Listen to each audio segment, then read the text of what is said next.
नमस्कार दोस्तों, स्वागत है आपका हमारे YouTube चैनल हिंदू कुल में। जैसा कि हम जानते हैं, हिंदू धर्म में 7 चिरंजीवी माने गए हैं।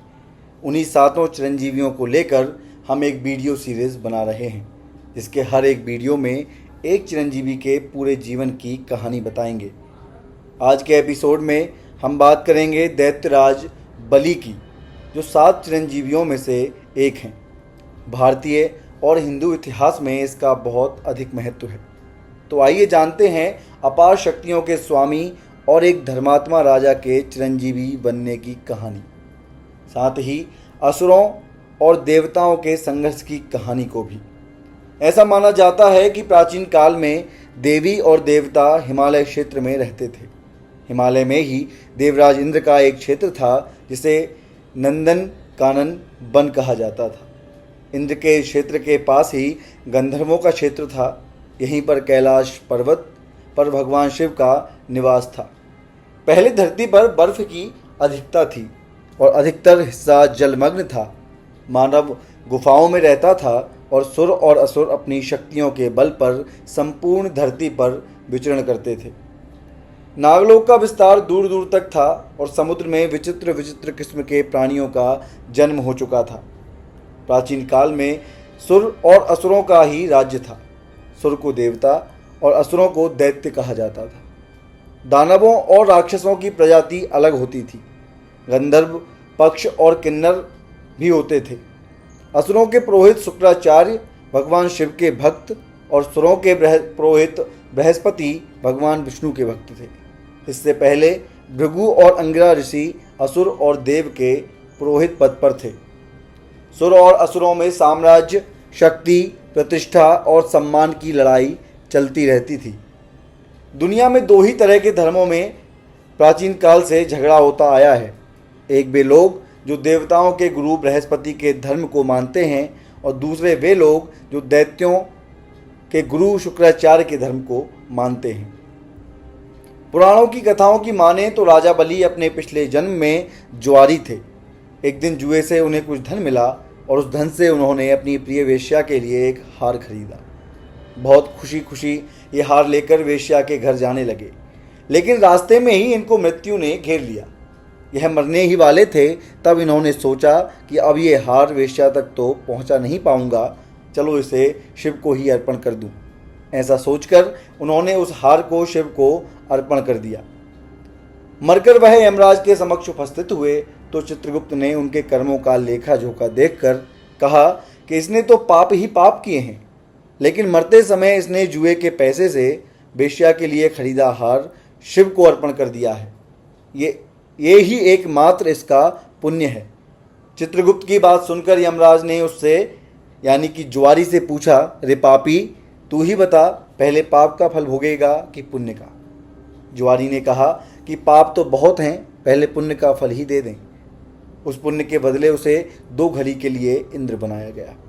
इंद्र बनने पर वह अप्सराओं के नृत्य और सुरापान का आनंद लेने लगा। तभी नारद जी आते हैं, उसे देखकर हंसते हैं और एक बात बोलते हैं कि अगर इस बात में संदेह हो कि स्वर्ग नरक है, तब भी सत्कर्म तो कर ही लेना चाहिए, वरना अगर ये नहीं हुए तो आस्तिक का कुछ नहीं बिगड़ेगा, पर नास्तिक जरूर मारा जाएगा। यह बात सुनते ही उस जुआरी को होश आ गया। उसने 2 घड़ी में ऐरावत, नंदनवन समेत पूरा इंद्रलोक दान कर दिया। इसके प्रताप से वह पापों से मुक्त हो गया और इंद्र बना, और बाद में यही राजा बलि हुए। कश्यप ऋषि की पत्नी दिति के 2 प्रमुख पुत्र हिरण्यकश्यप और हिरण्याक्ष थे। हिरण्यकश्यप के 4 पुत्र थे, अनुहल्लाद, हल्लाद, भक्त प्रहलाद और सहल्लाद। प्रहलाद के कुल में विरोचन के पुत्र राजा बलि का जन्म हुआ। जब हिरण्यकश्यप और हिरण्याक्ष का जन्म हुआ था, तब धरती पर अंधकार छा गया था। देवी और देवताओं के साथ ही ऋषियों ने घोषणा की थी कि धरती पर अब शैतानी शक्ति का उदय हो गया है। प्रसिद्ध पौराणिक पात्र वृत्त के वंशज हिरण्यकश्यप का पुत्र प्रहलाद था, प्रहलाद का पुत्र विरोचन और विरोचन के पुत्र थे राजा बलि। माना जाता है कि मोटे तौर पर वृत्त या मेघ ऋषि के वंशजों को मेघवंशी कहा जाता है। राजा बलि का राज्य संपूर्ण दक्षिण भारत में था। उन्होंने महाबलीपुरम को अपनी राजधानी बनाया था। आज भी केरल में ओणम का पर्व राजा बलि की याद में ही मनाया जाता है। राजा बलि को केरल में मावेली कहा जाता है। यह संस्कृत शब्द महाबली का तद्भव रूप है। इसे कालांतर में बलि लिखा गया। राजा बलि ने विश्व विजय की सोचकर अश्वमेध यज्ञ किया और इस यज्ञ के चलते उनकी प्रसिद्धि चारों ओर फैलने लगी। अग्निहोत्र सहित 98 यज्ञ संपन्न कराए गए थे उनके द्वारा और इस तरह उसके राज्य और शक्ति का विस्तार होता ही जा रहा था। तब उसने इंद्र के राज्य पर चढ़ाई करने की सोची। माना जाता है कि देवता और असुरों की लड़ाई जम्मू द्वीप के इलावर क्षेत्र में 12 बार हुई। देवताओं की ओर गंधर्व और यक्ष होते थे तो दैत्यों की ओर दानव और राक्षस। अंतिम बार हिरण्यकश्यपु के पुत्र प्रहलाद और प्रहलाद के पुत्र ब्रोचन के पुत्र राजा बलि के साथ इंद्र का युद्ध हुआ और देवता हार गए। तब संपूर्ण जम्मू द्वीप पर असुरों का राज हो गया था। जब इंद्र दैत्यों के राजा बलि से युद्ध में हार गए तब हताश और निराश हुए देवता ब्रह्मा जी को साथ लेकर श्री हरि विष्णु के आश्रम में गए और उनसे अपना स्वर्गलोक वापस पाने के लिए प्रार्थना करने लगे।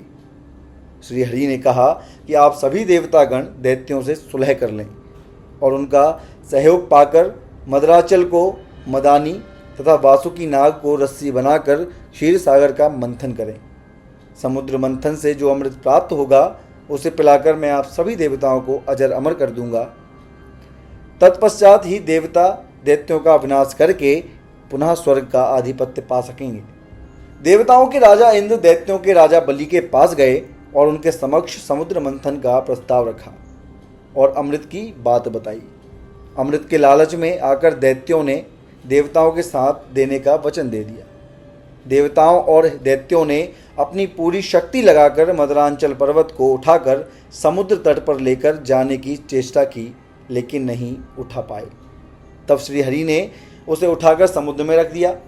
मदरांचल को मधानी एवं वासुकी नाग की रस्सी बनाकर समुद्र मंथन का शुभ कार्य आरंभ हुआ। श्री विष्णु की नज़र मथानी पर पड़ी जो कि अंदर की ओर धंसती जा रही थी। यह देखकर उन्होंने स्वयं कछुआ बनकर अपनी पीठ पर मदराचल पर्वत को रख लिया। तत्पश्चात समुद्र मंथन से लक्ष्मी, कौस्तुभ, पारिजात, सुरा, धन्वंतरी, चंद्रमा, पुष्पक, ऐरावत, पांचजन्य, शंख, रंभा, कामधेनु, उच्चैश्रवा और अंत में अमृत कुंभ निकला, जिसे लेकर धन्वंतरी जी आए। उनके हाथों से अमृत कलश छीनकर दैत्य भागने लगे ताकि देवताओं से पूर्व अमृत पान करके वे अमर हो जाएं। दैत्यों के बीच कलश के लिए झगड़ा शुरू हो गया और देवता हताश खड़े थे। तभी श्री विष्णु अति सुंदर नारी का रूप धारण करके देवता और दैत्यों के बीच पहुंच गए और उन्होंने अमृत को समान रूप से बांटने का प्रस्ताव रखा। दैत्यों ने मोहित होकर अमृत का कलश श्री विष्णु को सौंप दिया। मोहिनी रूपधारी विष्णु ने कहा कि मैं जैसे भी विभाजन का कार्य करूं, चाहे वह उचित हो या अनुचित, तुम लोग बीच में बाधा उत्पन्न न करने का वचन दो, तभी मैं इस काम को करूंगी।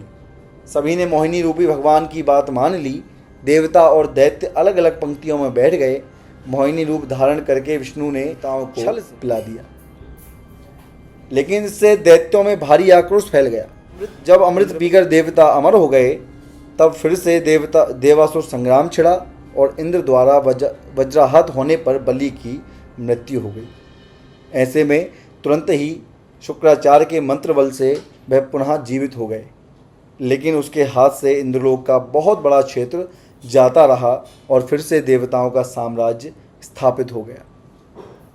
राजा बलि ने देवताओं द्वारा हार जाने के बाद अपनी शक्ति एकत्रित की और तपस्या के बल पर फिर से शक्तिशाली बने।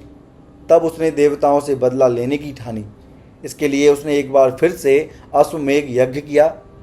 यह उसका 100वां यज्ञ था। उसने अपनी संपूर्ण शक्ति के साथ एक बार फिर इंद्र के राज्य पर कब्जा कर लिया। एक बार फिर देवताओं पर संकट आ गया था। बगैर अमृत पीकर भी राजा बलि इतना मायावी बन बैठा था कि उसको मारने की किसी में भी शक्ति नहीं थी।